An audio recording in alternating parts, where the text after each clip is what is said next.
Amém. Amém. Amém! Obrigada, dona Laura, por estar aqui conosco, fazendo a diferença nessa sala. Bom dia, minha pastora Tânia Anjos. E mais uma quarta estratégia que Papai do Céu nos dá de presente nessa manhã, com a nossa boneca de porcelana mais forte do mundo, Zita Guimarães. Desde já, muito obrigada, minha irmã. Você sabe o carinho que eu tenho por você, te aguardando ansiosamente no Rio de Janeiro, em novembro, para fazermos muita festa e orarmos junto, porque isso é um presente que Papai nos concede. Então, vem para cá, Zita Guimarães, nessa quarta estratégia. Amém, amém. Gratidão, gratidão a todos. E eu só tenho a agradecer a Deus, em primeiro lugar, por estar aqui e que Ele realmente fale através de mim. Eu sou apenas uma voz e eu quero tanto aprender quanto vocês. Então, convido vocês a pegar a Bíblia de vocês, não ficar somente nas minhas palavras, mas conferir aí na palavra que Deus vai falar com vossos corações. Vamos meditar hoje no Salmo 15, Salmo de número 15. O Salmo de número 15, eu creio que a gente já estudou sobre ele, a gente já orou, mas chega um momento que Deus nos chama a atenção nessa palavra. A gente sabe que cada dia é um ensinamento, e eu daria o tema dessa mensagem, a grande dúvida, uma dúvida que o Davi, né, esse salmo foi escrito por Davi, e que ele teve, né, a gente vê que realmente é uma dúvida que ele quer tirar, e ele fala diretamente com Deus. Então, o Salmo 15, que é o Salmo de Davi, fala assim, é como se ele estivesse perguntando para Deus, ó Senhor Deus, quem tem o direito de morar no teu templo? Quem pode viver no teu monte santo? E então essa pergunta que eu não vou ler tudo, porque vou ler de acordo com o que vai dando para me explicar, e depois vocês leem de todo, porque aqui está a receita, né? Está feita a pergunta e em seguida o Espírito Santo dá a resposta de quem realmente vai morar com Deus, vai morar no templo, na presença de Deus. Então, quando Davi faz essa pergunta, a gente sabe que cada salmo que ele escreve é uma época da vida dele, é uma dificuldade, é um momento que ele está só para adorar, para louvar, para cantar. Tem outra hora que ele está fugindo do seu filho, Absalão.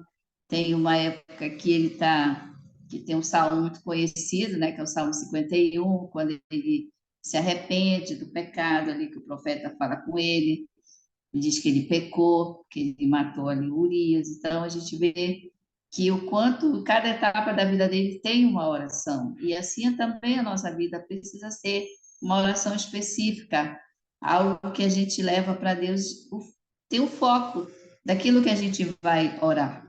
E essa época aqui do Salmo 15, né, segundo o que eu aprendi, que os historiadores falaram, fala a respeito de que essa época foi quando Davi sentiu no coração de trazer a arca, né? Davi já tinha um período ali que ele estava governando, então ele já estava como rei, e ele sentiu no coração de trazer a arca para perto dele. Por quê? No livro de Êxodo fala sobre a construção da arca, quando Deus falou para Moisés para construir a arca, deu todas as instruções. A gente sabe que ali como ele deveria fazer e para que servia, né? Que a arca é a presença de Deus. Ele queria estar mais perto do povo. Então, por isso, Davi também teve esse desejo no coração de trazer a arca para mais perto do povo que ele reinava, ele era o rei. Então, essa época aqui, a arca não estava com ele, né? Os inimigos tinham levado, os filisteus tinham levado. Então, ele sentiu no coração de trazer a arca. Só que quando ele trouxe a arca, ele não transportou de forma que Deus tinha mandado a Moisés, ensinou a Moisés, que estava ali no livro de Êxodo, como deveria ser transportado a arca. A gente sabe que Deus ele tem tudo com zelo. Tudo para ele é a medida correta, qual é o tipo de tecido que tem que fazer para montar a arca, e todo o tabernáculo, então, tem toda aquela instrução de Deus, né? Medida certa, maneira certa. Então, tudo está correto de forma como Deus quer. Deus quer zeloso com tudo, tem zelo para tudo. Então, havia uma maneira correta de transportar essa arca. Só que Davi não transportou, no início ele não transportou dessa forma, porque só quem poderia carregar a arca eram os levitas. Só os levitas que poderiam ser carregados, que eram ungidos como levita. Mas o que que ele fez? Ele colocou em cima de uma carroça, digamos assim. A arca em cima de uma carroça para ser transportado por quê? Pelo cavalo, pelos animais. E ali, o que que aconteceu? A arca quebrou.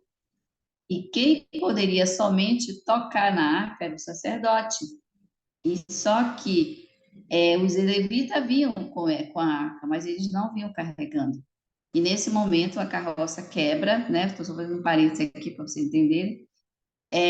A carroça quebra e um dos levitas vai tocar na arca e ele morre na hora, né? Que é o Uzá morreu. Então, a gente vê o quanto realmente naquele momento Davi se surpreendeu com aquela situação. Ele foi ajudar, né? O levita foi só ajudar para a arca não cair. Para ver se a gente lê ali, não entende o porquê que a gente, quando eu falei, que eu não entendia por que que realmente o levita tinha ido, foi para ajudar a carregar, para não quebrar. Mas não, ele morreu. Por quê? Porque não era assim que Deus queria que a arca tivesse sido transportada, fosse carregada. E naquele momento, realmente, até na palavra diz que Davi ficou chateado com Deus. Ela diz assim, que ele ficou chateado com Deus. Poxa, o levita estava só ajudando. Mas a gente vê que não era dessa forma. Mas aí, acredito que Davi foi ver realmente como deveria ser transportado. Então, aí ele transportou da forma correta e aí trouxe a arca, né? E ficou na casa, colocou na casa de um homem chamado Obed-Edom, né? Também que a gente vê que na Bíblia fala muito dele, está em Primeira Crônica, capítulo 13, 14. Primeira Crônica 13, 14, que diz assim, vamos lá para saber Primeira Crônica 13, 14. Diz assim: Assim ficou a arca de Deus com a família de Obed-Edom 3 meses em sua casa. E o Senhor abençoou a casa de Obed-Edom e tudo quanto tinha. Então, Davi percebeu algo diferente quando a arca, quando a presença de Deus está na vida de alguém, está na casa de alguém. Alguém que viu a arca ali, não somente como um monumento, porque antes dela estar aqui, dela vir para a casa de Obed-Edom, ela estava na casa de um levita chamado Abinadab. Quem era Abinadab? Era um levita. Só que ela passou 20 anos na casa dele e não aconteceu nada. Por quê? Porque também para ele era só um monumento ali, isso era um móvel ali bonito, né? Tinha os dois querubins, aquela coisa toda, era bem, bem feito. Então, deixou lá, não aconteceu nada na casa dele, e era um levita. Mas quando veio para a casa de Obed-Edom, que não era levita, ele prosperou, ele foi abençoado, porque ele teve a certeza de que quem estava ali não era somente uma arca, somente um móvel, era a presença de Deus, era a presença de Deus que estava na casa dele. Então, muitas vezes, a presença de Deus está conosco, mas a gente não olha dessa forma, a gente não vê dessa forma. A gente não acredita nem na nossa própria oração, a gente ora de qualquer jeito, sem ter o foco daquilo que a gente quer. Então, a gente está buscando, mas sem fé. Então, aí não vai para frente, não acontece que nem aconteceu na vida do levita, do Abinadab, que a presença de Deus estava lá e não aconteceu nada. Mas quando chegou na casa do Obed-Edom, que a gente passou 3 meses, e ele prosperou bastante. E quando Davi, eu creio que ele viu que havia algo diferente quando a presença de Deus realmente está ali na sua casa, na minha casa. Nós precisamos trazer a presença de Deus todos os dias na nossa vida. E isso é para que a nossa vida prospere, a nossa casa seja próspera. Não venha quebrar as coisas de qualquer jeito, não venha estragar nada, porque a presença de Deus, ela precisa estar ali. Ela precisa estar ali todo dia, todo momento. E quando a gente vê aqui, ele fala aqui no Salmo 15, né? Voltando aqui para o Salmo 15, que aí ele fica, Senhor, quem tem direito de morar no teu templo? Quem pode viver no teu monte santo, Senhor? Eu preciso saber se o que eu estou fazendo está de acordo com a tua vontade. Né? Será que a minha adoração está chegando até a ti? Senhor, me ensina a te adorar. Eu tenho falado para o Espírito Santo. O Espírito Santo me ensina a te adorar. Me ensina a ter um coração quebrantado, né? Quebrantado, contrito. Eu chegar diante de ti, Senhor, com essa fé que o Senhor diz que a gente tem que ter, chegar diante de ti, apresentar o nosso corpo vivo, como fala em Romanos 12. Então a gente precisa ter essa certeza, como Davi perguntou, ele fez essa pergunta. E aí ele vai falando como o que que precisa, né? Então ele fala aqui no versículo 2, ele fala: só tem esse direito aquele que vive uma vida correta. Tem versão que fala uma vida íntegra, uma vida integral, uma vida correta. Não é de vez em quando, não é em algumas áreas da minha vida que eu vou estar correta, é em todas as áreas, é em todo momento. Seja eu em casa, ontem a gente viu no transbordo da pastora, né, como ela falou, é muito bom ser crente em casa, mais ou menos assim, tu paga minhas palavras, mas eu quero ver você em casa. Em casa, as pessoas de casa que têm que dar testemunho de quem você realmente é. Porque muitas vezes nós somos muito advogados de nós mesmos e juiz dos outros. Mas nós temos que olhar primeiro para nós. Então, nós precisamos ser íntegros. Nós temos que ter integridade. E o que é ter uma integridade em todas as áreas, tudo que a gente for fazer. E, abrindo aqui um parênteses, eu vi uma história de um homem que ele era muito íntegro na parte de receber dinheiro a mais. Todo o troco que ele recebia a mais, ele ia e devolvia, mesmo que ele estivesse longe, mas ele guardava, voltava e ia devolvia. E aconteceu um dia que ele foi lanchar, ele estava com uma moça, e ele chegou no lanche, tinha muita gente lá, e ele pediu um lanche para ele comer. E ele, como a pessoa que estava atendendo ele, estava muito ali, com muita gente para atender, aprontou o lanche e deu para ele. Foram dois lanches, um para ele e para a pessoa que estava com ele. E ele pegou ali o lanche e foi embora. Ele queria lanchar numa praça, chegou lá bem longe. E quando ele chegou lá, que ele abriu o pacote lá do lanche dele, ele percebeu que não tinha o lanche, tinha dinheiro. Tinha um maço de dinheiro lá, que era do dono, que era para ele depositar, para pagar lá as contas dele. E naquela hora ele se afligiu, ele ficou, não, eu tenho que voltar, mas está longe. Não, mas eu vou ter que voltar. Isso aí não é para mim, não, eu não quero isso para mim. E ele voltou, entregou o lanche, o dinheiro lá para o jovem lá, e o dono ficou muito agradecido, né? E quis realmente mostrar a ele, assim, tipo, vou chamar a imprensa para registrar, isso aí não é comum. Você devolveu todo o dinheiro que eu tinha, era tudo que eu tinha. E esse dinheiro era para pagar as contas. Se você não viesse devolver, você é a primeira vez que vem aqui. Então, eu quero muito agradecer a Deus, mesmo divulgando isso aí. E ele falou: não, não faça isso, não faça isso. É porque essa pessoa que está comigo, ela não é a minha esposa, é a minha amante. A minha esposa está em casa, eu não posso ser mostrada, eu não posso ser vista. Ou seja, ele era íntegro totalmente? Não era. Ele era correto totalmente? Não. Ele estava traindo a sua esposa. Então, ele era íntegro numa área, mas não era em outra.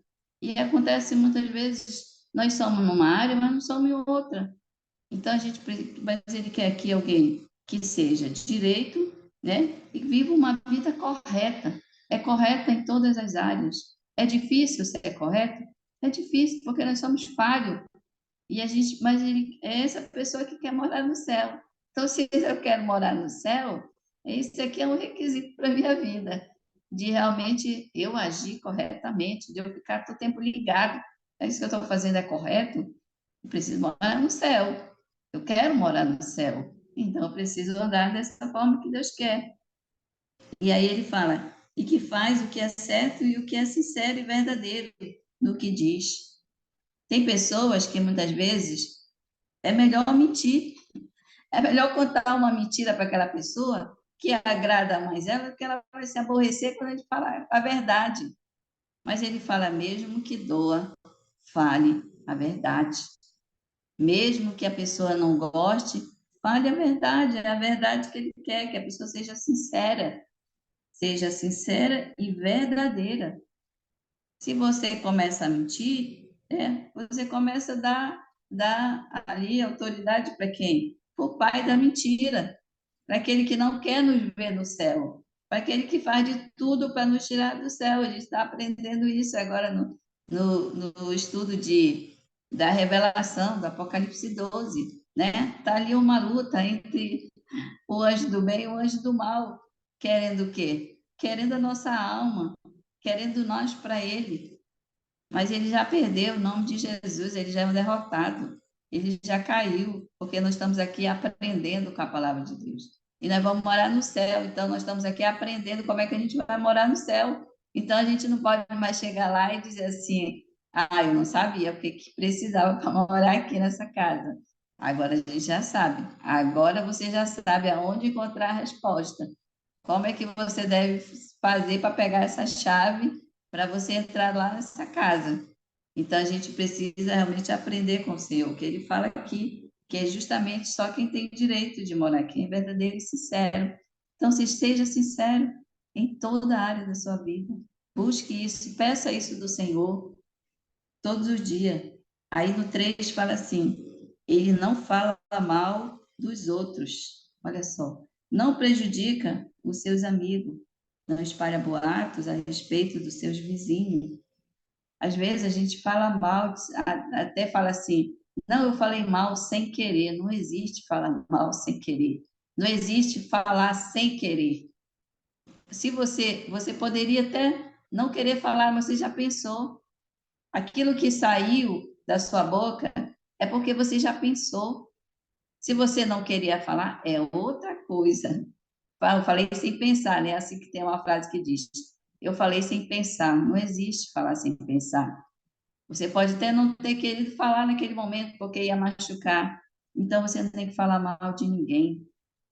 Alguém que você viu, de alguém, o que que é a tendência é, mas é verdade que eu estou falando, não importa se é verdade, não fala. É falar mal, vai prejudicar aquela pessoa para outro, não fale. Isso é não falar mal. Quantas vezes a gente já ficou chateado com o vizinho que mora do lado? O provérbio diz que a gente não deve falar mal do vizinho, que ele é o que mora mais próximo de nós, pode ser o nosso irmão mora longe, o vizinho mora perto. Então a gente não pode falar mal dele, que é o que está mais próximo da gente. E a gente não pode falar mal de ninguém, porque vai prejudicar outro amigo, até mesmo falando a verdade. Não fale, né? Até ouvi uma dizer assim que um pastor ele disse que colocou uma, uma regra lá na igreja. O pessoal estava falando demais. Ele disse, gente, a partir de hoje eu vou colocar um zíper na boca de vocês. Todo mundo tem um zíper agora.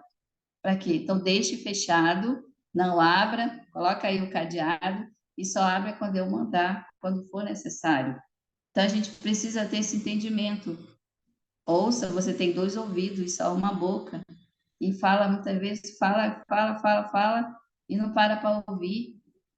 Eu conheço pessoas que realmente a gente vai querer conversar alguma coisa, a pessoa te atropela no meio e você se cala, porque você é sábio.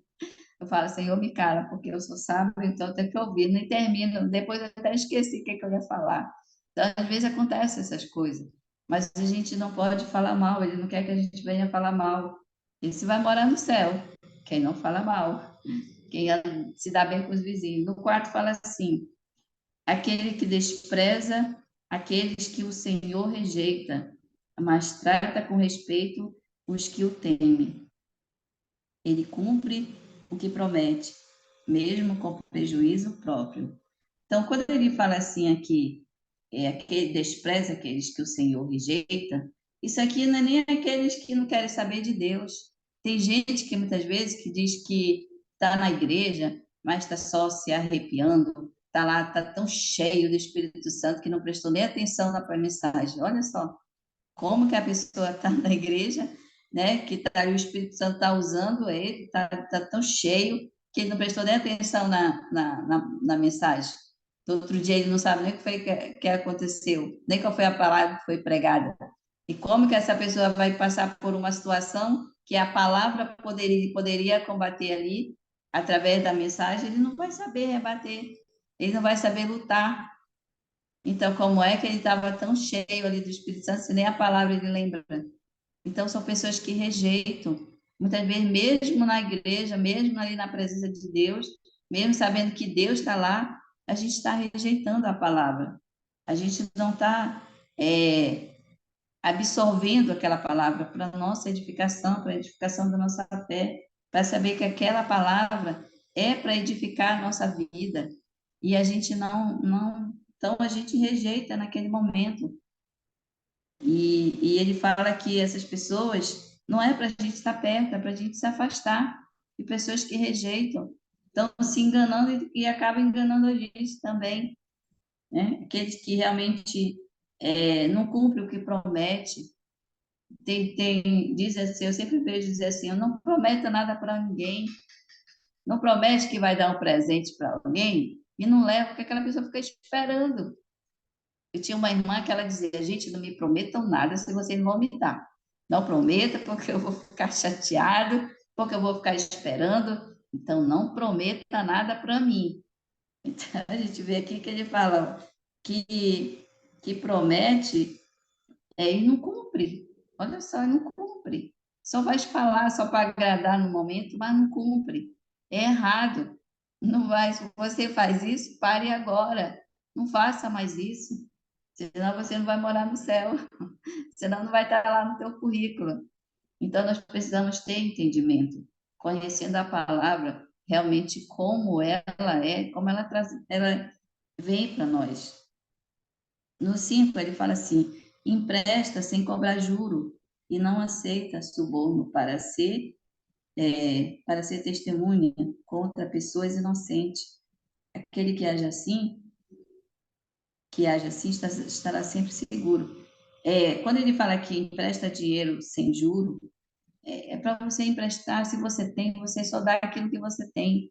Então, dê para alguém. A gente vê que é constrangedor para quem realmente é íntegro, que vai emprestar algo de alguém. Ele tem vergonha.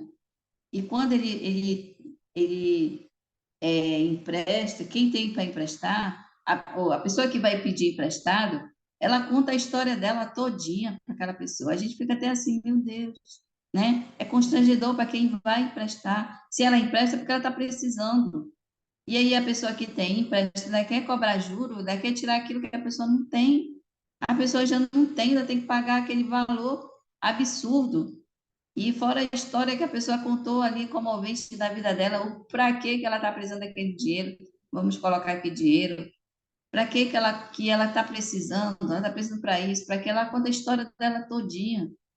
E aí ela pede, e a pessoa ainda vai emprestar com juro.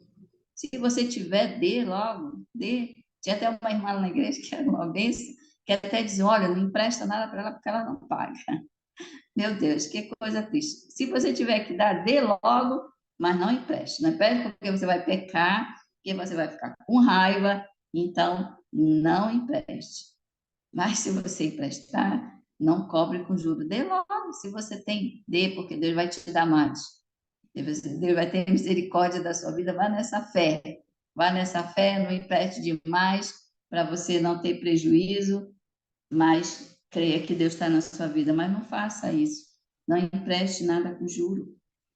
Não seja, receba dinheiro também por suborno. Alguém vai te pagar porque você vai ter benefício. Não faça isso. Não faça. Então, se você não fizer essas demais coisas, se você tiver a presença de Deus na tua vida, você vai prosperar, você vai ser abençoado, como falou aqui no Obed-edom. Então, essa pessoa que ele fala, se você age assim, você vai estar seguro que vai morar no céu. Você vai ter a certeza que a tua morada vai ser lá, e é para lá que nós estamos caminhando. A gente sabe que todos os dias é uma luta que nós enfrentamos. São os leões que a gente tem é, que derrubar todos os dias. A nossa carne, a nossa vontade, o nosso desejo. Então, a gente precisa estar sabendo, aprendendo com Davi aqui, fazendo para Deus essa pergunta. Também nós podemos chegar diante de Deus. Nós sabemos que Deus, ele quer o quê conosco? Ele não quer o nosso trabalho, ele não quer nada de nós, não. Ele quer o nosso relacionamento. Como eu lembro, até Deus me trouxe a memória, não lembro não sei se foi a primeira mensagem que Deus me deu, para que eu aprendi aqui com vocês, né? Porque cada vez que Deus me dá uma palavra, eu aprendo também tanto quanto. E quando ele falou que realmente quando ele criou o homem, quando ele criou Adão, ele não criou para Adão ser um pastor, para Adão tomar de conta ali somente ser alguém que vai ser um lavrador, vai tomar de conta, não. Ele queria o quê? Um relacionamento. Tanto é que ele vinha tanto no tardecer, né? Para conversar com Adão, queria o quê? Relacionamento, é isso que ele quer de mim, de você, um relacionamento, para a gente conversar com ele, para você se apresentar, como Paulo fala em Romanos 12, apresentai os vossos corpos como sacrifício vivo, é dizer, Senhor, eu estou aqui, eu acordo cedo para te adorar, eu só estou aqui, Senhor, porque eu te adoro, e eu quero aprender mais de estar te adorando. Também Paulo vai falar ali no livro de Coríntios, 1 Coríntios, se eu não me engano, 13, não lembro agora o capítulo, mas ele fala sobre o amor, que de tudo que nós fazemos tem que ter amor, mas o nosso amor é parcial, porque Paulo mesmo disse, aquilo que eu quero fazer eu não faço, mas aquilo que eu não quero fazer eu faço, eu acabo fazendo. Então até ouvi uma frase também que diz assim, eu sou o que eu penso, não o que eu penso que eu sou. Então, aquilo que eu penso é o que eu sou. Então, a gente precisa saber o que que nós estamos pensando. Nós não somos aquilo que eu penso que eu sou.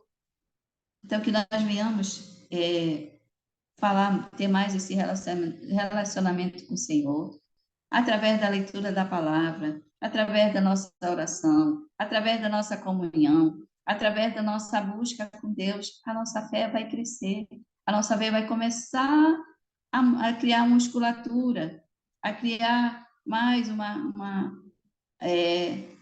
força. E a gente vai ver quanto valeu a pena o dia que a gente chegar no céu. Quando a gente chegar lá, a gente vai dizer, valeu a pena. Valeu a pena eu não dormir a noite toda, acordar tarde. Valeu a pena eu orar. Valeu a pena meu joelho já estar ferido. Valeu a pena eu me rasgar ali na presença de Deus. Valeu a pena eu perguntar do Senhor. Valeu a pena você estar hoje aqui. Valeu a pena você que vai assistir depois. Comunhão, irmãos, relacionamento com Deus. Foi para isso que Ele te criou. Foi para isso que Ele veio. Você veio. Você não veio somente para trabalhar, comer, dormir, acordar, trabalhar, comer, dormir, ter filho, casar, não. Você veio para ter um relacionamento. Então, faça o que é necessário, porque você, com a presença de Deus, você é mais que vencedor e a sua morada no céu está garantida. Então, você está segura. Então, continue nessa fé e que Deus nos abençoe, que nos dê graça e que hoje seja um dia abençoado para todos nós. Amém? Meu Deus! Amém, Zita Guimarães! Eita! Jesus, eu não sou o que eu penso, eu sou o que eu penso que eu sou. Oh, meu pai do céu, que é isso, Zita Guimarães? Não pode falar mal do vizinho, hein? Nem de ninguém, para a gente morar no céu. Glória a Deus. É numa brincadeira que a gente vai aprendendo. O Espírito Santo é lindo, né? Porque ele vai fazendo a gente rir, a gente entender e depois a gente praticar. Glória a Deus pela sua vida. Meu Deus. Essa parte é forte, né? A gente pensa que a gente é íntegro em algumas partes. Então, que a gente ore ao Senhor e pergunte, Senhor, estou te agradando? É isso. Obrigada, Zita Guimarães, obrigada por você se dedicar, aprender, estar ali pronta para ouvir o Espírito Santo para compartilhar comigo e com meu irmão. Deu ruim aí, gente? Não, né? Então vamos lá, vamos orar pela vida de Zita Guimarães. Obrigada, minha boneca. Ana, ora aqui conosco, acho que minha internet está congelando. Amém. Glória a Deus. Senhor, muito obrigada, Deus.